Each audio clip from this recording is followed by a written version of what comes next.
I never thought I'd fall in love before 8 a.m., but that's exactly what happened. Over cheap espresso and too much sugar 5 days a week, in a cramped corner cafe that smelled like burnt toast and cinnamon. I work in real estate, not the glamorous kind. No million-dollar listings, no beachfront properties with infinity pools. I'm in the gritty, spreadsheet-laden grind of commercial leasing in downtown Chicago. Gray suits, cold calls, endless floor plans. The kind of job that slowly saps the soul unless you find something, or someone, to look forward to every day. His name was Theo. I didn't know that at first, of course. At first, he was just the cute barista with the forearm tattoo. The one who always seemed half asleep until he smiled. The one with the raspy morning voice that made the word latte sound sinful. It started like this. Every morning around 7:40, I'd swing by Brew Theory, a tiny cafe wedged between a dry cleaner and a vape shop. My go-to order was a double-shot vanilla latte. Extra hot, no foam. I didn't even like the taste. It just kept me functional long enough to make it through Monday meetings and Tuesday inspections. But the real reason I went there was Theo. The first few weeks were innocent. He didn't even notice me. He had the kind of sleepy, stubbled charm that probably made everyone think they were special when he handed them their drink. I wasn't. I was just guy in the navy tie, if that. Until the Wednesday, it rained. I remember it because my umbrella flipped inside out, and I looked like a drowned rat when I walked in. The cafe was nearly empty. Theo looked up from the espresso machine, did a double take, and smirked. "Rough morning?" he asked. "Little bit," I said, brushing rain off my coat. "And my umbrella hates me." He laughed. A real, full-body laugh. And I swear to God, I felt it in my ribs. "That's because you're using one of those CVS ones," he said. "You gotta get one of the windproof types. Like the kind old men carry around like swords." "I'll keep that in mind," I replied, heart pounding in a way that had nothing to do with caffeine. He made my latte that morning with an extra swirl of caramel on top. I didn't ask for it. I didn't complain. After that, he started remembering my order. Then he started asking about my day. One Thursday, he complimented my tie, a maroon one with tiny white dots I almost didn't wear because I thought it was too bold. The next Monday, he said he liked how I always smelled like cedarwood and rain. Little things, but they added up. Soon I was showing up earlier, hoping the line wouldn't be too long, so we could chat. I started Googling coffee terminology, just to keep up with his rants about bean origins and brewing temperatures. I even switched from latte to cappuccino, just so he'd raise an eyebrow and ask, "Who are you and what have you done with navy tie?" I didn't know how to tell him he'd become the best part of my day. I didn't know how to tell him I was gay either. It wasn't something I talked about at work. The real estate firm I worked for was full of guys who still used bro, unironically, and made off-color jokes about interns. I kept my life buttoned up, just like my collars. But around Theo I felt different, like maybe I didn't have to hide. Then came the Friday that changed everything. I walked in at my usual time, but something was off. Theo wasn't at the counter. Instead, a girl with a pierced eyebrow took my order. I tried not to stare at the kitchen door, but my eyes kept drifting. Finally, just as I was about to leave, I saw him. He stepped out from the back, wiping his hands on a towel, looking flushed and distracted. His eyes met mine, and he paused. "Hey," he said, voice lower than usual. "Can you wait a sec? I've got something for you." My stomach flipped. I nodded, stepping to the side, watching as he whispered something to the other barista and disappeared into the back again. When he returned, he was holding a small brown paper bag with my name scrawled on it in black Sharpie. "What's this?" I asked. "Something new I've been trying," he said, pushing the bag into my hands. "It's a croissant with espresso ganache. Thought of you when I made it." He looked nervous, which was weird. Theo never looked nervous. I opened the bag and took a peek. The pastry was warm, still flaky, clearly just made. "I don't even know what espresso ganache is," I joked. "You'll like it," he said. Then he hesitated, glancing at the floor before meeting my eyes again. Also, I'm off at noon today. I blinked. Okay. You want to grab lunch? There it was. No smile, no smirk, just a question hanging in the air between us, like steam off fresh coffee. I felt my heart stutter. Yeah, I said, voice catching in my throat. Yeah, I'd like that. And just like that, everything changed. I spent the rest of the morning in a state of half-functioning disbelief. Lunch. With Theo. Every time I tried to focus on work, replying to emails, checking lease expiration dates, pretending to care about copier toner, my brain veered back to that moment at the cafe. His voice. The heat in his eyes.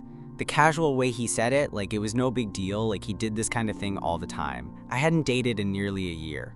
Not seriously. Anyway, a string of apps, a few awkward dinners, a forgettable weekend hookup that ended with ghosting and no hard feelings. But none of that had felt like this. When noon finally rolled around, I bolted from my desk so fast that Marcy from HR actually asked if I was okay. I mumbled something about a lunch meeting and jogged the 3 blocks back to Brew Theory. Theo was waiting outside, leaning against the brick wall, arms crossed, sunglasses on. His apron was gone, replaced by a fitted gray t-shirt and jeans that should have been illegal. The forearm tattoo was on full display, a swirl of black ink wrapping down to his wrist. I couldn't look at it too long without thinking about what it would feel like against my skin. "You're on time," he said, smirking. "I'm aggressively punctual," I replied, trying to sound cool and not like I'd been mentally planning this lunch since he asked me. He laughed. "Come on, I know a place." We ended up at a ramen shop, tucked away in a side street. Dim lights, warm broth, old jazz crackling from a corner speaker. The kind of place that made you forget the world outside existed. Theo talked about his weird dream to one day open a bookstore cafe, with secondhand paperbacks and espresso strong enough to kill. I told him about my job, how soulless commercial leases could be, how sometimes I didn't even know why I was still doing it. He listened. Like, really listened. "So," he said between bites, "what would you do if money didn't matter?" I hesitated. Honestly, I'd probably write, travel, maybe teach. "English teacher energy," he said, pointing his chopsticks at me. "Kinda hot." I nearly choked on my noodles. He grinned, unapologetic. "Just saying." Lunch lasted an hour, but it felt like 10 minutes. When the check came, he grabbed it before I could protest. "Don't," he said. "This was my idea. My treat." As we stepped back out into the sunlight, the city buzzing around us, I felt something shift. Not dramatically, not like in the movies. Just a quiet sense that I was in trouble. The good kind. He walked me halfway back to my office.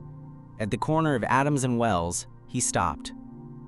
"Well," he said, hands in his pockets, "guess this is where we awkwardly say goodbye." I didn't want to go. Not even a little. "You free this weekend?" I asked, surprising myself. "Yeah," he said, slowly. "Why?" "Thought maybe we could grab dinner. You know, where I pay this time." He tilted his head. "Look at you, all bold." "I'm trying," I said. He smiled. The slow, genuine kind that started in his mouth and crept all the way to his eyes. "I'd like that." Then he stepped closer. Not too close, just enough that his voice dropped low, only for me to hear. "Also, if you kiss me right now, I won't be mad about it." I blinked. "You're serious?" 100%. My heart beat so loud I thought someone would turn around and tell us to shut up. But I didn't back away. I leaned in. It wasn't a long kiss. Just a soft press of lips. The briefest taste of possibility. But it wrecked me. When we pulled apart, Theo was smiling again, like he knew exactly what he'd just done. "See you soon, Navy tie." And then he turned, disappearing into the crowd like he hadn't just upended my entire world. The following week, something shifted. Not just in me, in everything. The way I walked into work, the way I checked my reflection before heading to Brew Theory, The way I felt my phone buzz and immediately hoped it was him. Theo. We texted a lot. It started with casual, flirt-heavy stuff. Memes, sarcastic commentary about our mutual hatred of Monday mornings. Then it deepened. He'd ask questions about my family, about what made me pick real estate in the first place. I learned he was one of 3 brothers, had a dog named Winston who was the actual love of his life, and once tried to start a coffee blog that never made it past 2 posts because I sounded like a douchebag. We didn't talk every hour, but the silence between messages never felt heavy. Just easy. Our Saturday dinner turned into a 5-hour conversation in a quiet Italian place neither of us had been to before. We shared a bottle of wine and a tiramisu, and by the time we got to the check, I knew I was gone. Like, fully, recklessly, terrifyingly gone for this guy who poured coffee like a priest blessing the Holy Sacrament. That night, I walked into his door, a 3rd-floor walk-up above a bodega that smelled like pickles and incense. When he asked if I wanted to come in, I hesitated. Not because I didn't want to, God, I did, but because I didn't want to screw it up. He saw the hesitation. "We don't have to do anything," he said softly. "We can just sit on the couch and drink cheap wine and watch reruns of The Office." So I said yes. We didn't even turn on the TV. We sat there, shoulder to shoulder on his worn-down couch, knees touching, fingers brushing. The air between us was thick with that kind of tension, the slow burn kind. The kind you don't rush. Theo looked at me, eyes unreadable, and said, "You're hard to figure out." "Good hard or bad hard?" "Frustrating hard." I laughed. "You too." He nodded slowly. "You ever been with a guy who wasn't out?" That landed harder than I thought it would. "No," I admitted. "Not really. I mean, I'm not in the closet. I just don't really open the door all the way either." Theo didn't say anything, just sipped his wine and looked out the window. After a while, he said, "I don't want to be anyone's secret." It wasn't accusatory, just honest. I opened my mouth to reply, but nothing came out, and he didn't press. Instead, he turned the conversation to lighter things. We ended up laughing about his worst Yelp reviews and a landlord I once had who collected clown dolls. By midnight, we were curled up together, and he fell asleep with his head on my shoulder. I didn't sleep at all. I just stayed there, wide-eyed, heart stupidly full, and terrified that I was going to mess this up somehow. The next morning, we parted with a kiss. Slow, sleepy, sweet. Monday, I was back in the office, and that's when the questions started. First from Marcy, then Derek, then my boss. "You've been smiling a lot lately," Derek said. "Did you find the guy?" I shrugged it off with a laugh, but it gnawed at me. Every day after that, I started to flinch a little more when Theo texted while I was at work.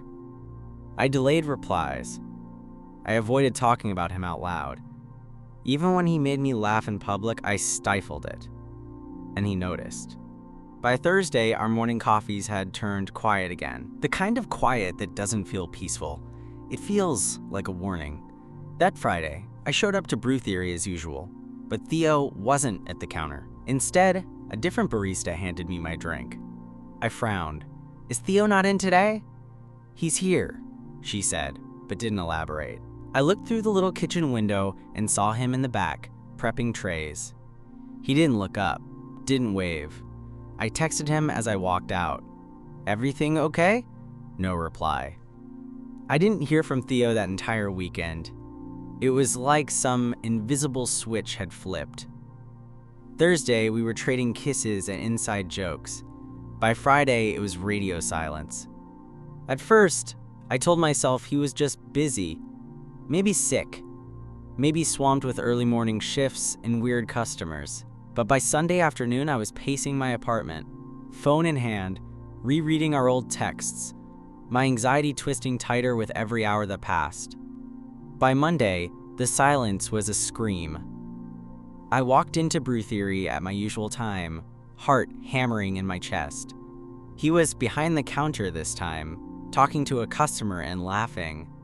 That deep, throaty laugh that used to be reserved just for me. When our eyes met, something in him changed. He straightened up. Smile faded. His expression settled into something blank, neutral. "Hey," I said, stepping up to the register. He didn't smile. "Usual?" I nodded. "Yeah." He turned without another word, started making the drink. The silence was brutal. When he handed me the cup, our fingers touched for a split second. Just enough to remind me of the nights we shared. His eyes flicked up to mine. Just a moment, and then back down again. "I texted," I said quietly. "I know," he replied. Nothing else. I didn't know what I expected. An apology? A joke? Something to cut the tension? Instead, he said, "I need space." Those words dropped like a rock in my gut. "Oh," I said, trying to keep my voice steady. "Okay. For how long?" He shrugged. "I don't know, I don't want to be your part-time boyfriend, man. I like you, a lot. But I'm not going to chase someone who's afraid of being seen with me."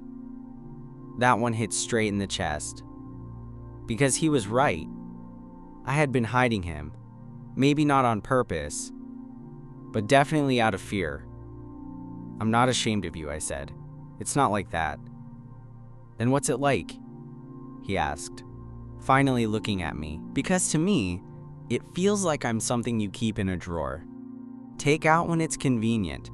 Put back when you're around people who matter. "I didn't mean to." "I know you didn't," he cut in, "but it still hurts." The line was building behind me. Someone coughed loudly. I wanted to say more, needed to say more, but I could feel Theo shutting down, his eyes already flicking to the next customer. "I'll let you know when I'm ready to talk," he said. "Okay?" I nodded, swallowing hard. "Okay." I walked out with my coffee in hand, but I didn't drink it. I couldn't taste anything but regret. The next few days were a blur. I avoided Brew Theory, avoided any place I might run into him. My mornings felt dull and hollow. Work felt like a punishment. And my phone? A constant reminder of everything I wasn't saying. By Thursday, I cracked. I left work early, walked the long way to the cafe, heart pounding the entire time.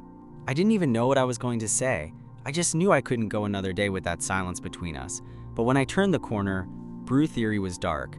A sign on the door read, "Closed for renovation. Reopening next week." Just like that, he was gone, and I had no way to reach him. I walked back home in the cold, Theo's name burning in my phone screen like a taunt. I opened our thread, thumb hovering over the keyboard. Then I started typing. "I don't know if you're going to read this, but I need to say it anyway. You were right. I was hiding. Not because I'm ashamed, but because I've spent years convincing myself I didn't deserve someone like you. That ends now. When you're ready to talk, really talk, I'll be waiting." I hit send. Then I turned off my phone. The days that followed were an exercise in endurance. No texts, no calls, no word from Theo. I kept walking past Brew Theory, hoping it would reopen sooner than expected, hoping I'd catch a glimpse of him inside, maybe rearranging the shelves or fixing the espresso machine. But every time the lights were off, and the same sign stared back at me. Closed for renovation. I was starting to think I'd messed things up for good. Then, one rainy Wednesday morning, a week after I sent that text, the lights were on. I didn't even think, I just went in. The place looked refreshed. New paint, brighter lights, rearranged tables, but none of it mattered. All I could see was him. Theo stood behind the counter, sleeves rolled up, wiping down the espresso machine. He looked up, and for a second, everything went still. He didn't smile, but he didn't look away either. "Hey," I said softly, stepping up.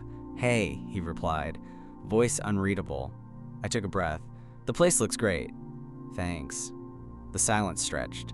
There were no other customers yet, just us. "I got your message," he said finally. My pulse jumped. "Yeah?" He nodded, setting down the rag and wiping his hands on a towel. Then after a beat, he said, "It meant a lot. I didn't move, didn't breathe. I needed time, he continued. Not just to cool off, but to figure out if I was waiting for something that was never going to happen. I'm here, I said. I'm really here. And I want this. All of it. Theo studied me for a moment, like he was trying to decide if he could believe it. Then he asked, "What changed?" I hesitated. Then I told the truth. "You did. You made me feel seen." And I realized I was wasting something real because I was too scared to be honest about who I am. Not just with you, but with everyone. That's not who I want to be anymore. For the first time, something shifted in his expression, a crack in the armor. He stepped out from behind the counter and came closer, so close I could smell the cinnamon on his clothes and the faint trace of soap on his skin. "You sure about that?" he asked quietly. I nodded. 100%. Then, slowly, carefully, I reached for his hand. He let me. And in that moment, something in him softened. His shoulders relaxed. His eyes warmed. "You're lucky I missed you," he murmured. "Yeah?" I smiled. "How lucky?" he smirked. Still deciding, we stood there for a moment, fingers interlaced, in a cafe that smelled like second chances and burnt espresso. Then he pulled me into a hug. Not a polite one, not a cautious one, but a real one. The kind that says, "I'm still here. I never stopped wanting you." And I knew with absolute certainty that this was just the beginning. After that morning, everything changed. And yet, it didn't. Theo still brewed coffee like a magician. I still dragged myself into the office with 2 hours of sleep and a half-written to-do list. But the air between us was different now. We were real. Not a fantasy. Not a maybe. Real. We started spending weekends together. Lazy mornings in bed, his fingers tracing lines on my back. Quiet dinners, where he introduced me to foods I'd never tried and stories I'd never heard. He liked documentaries and horror movies. I liked true crime and old sitcoms. We met in the middle with late-night ice cream runs and falling asleep on the couch, legs tangled. I took a photo of him one morning, sitting on the fire escape in nothing but a t-shirt and briefs, drinking coffee and reading some ridiculous novel about a demon detective. He caught me mid-snap, rolled his eyes, and said, "If you post that, I'll kill you." I didn't post it. I printed it and kept it in my wallet. But it wasn't all smooth sailing. Coming out at work was complicated. I didn't make an announcement or throw a party. I just stopped hiding. Started mentioning Theo when people asked what I did over the weekend. Let his name hang in the air like it belonged there. Derek raised his eyebrows once. Marcy just smiled and said, "About time." There were stumbles, moments I second-guessed myself, times I wondered if it was safer to stay quiet.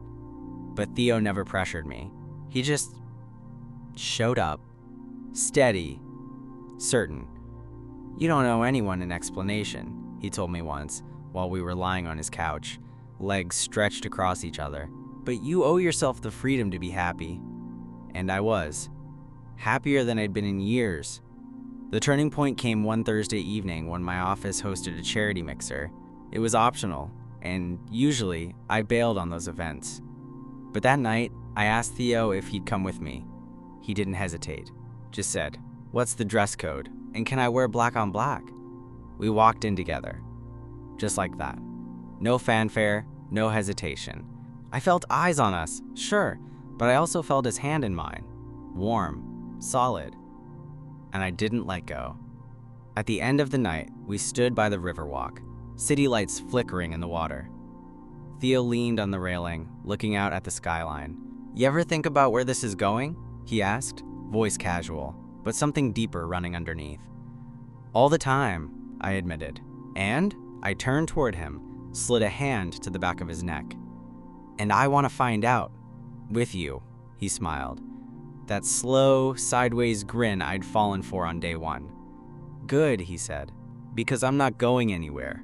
Then he kissed me, slow and certain, right there under the stars, in the middle of the city I used to feel lost in. And in that kiss, I realized something. This wasn't just about coffee anymore. This was home.